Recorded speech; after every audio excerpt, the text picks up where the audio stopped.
ঝাড়গ্রাম জেলার গোপীবল্লভপুর 2 ব্লকের খারবান্ধি অঞ্চলের বালিপাল গ্রামে অবস্থিত মা কেন্দুয়া বুড়ির থান। মা কেন্দুয়া বুড়িকে দেবী দুর্গা রূপে পুজো করেন বাসিন্দারা।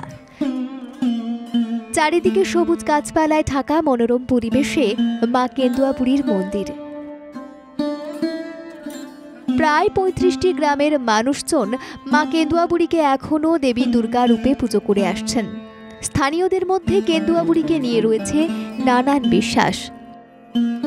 এই মন্দিরের সঙ্গে জড়িয়ে রয়েছে ইতিহাস ও নানা জনশ্রুতি। প্রতি বছর পুজোয় মেলা বসে এখানে। ধুমধাম করে পুজোর 5টা দিন মেতে ওঠেন এই অঞ্চলের বাসিন্দারা।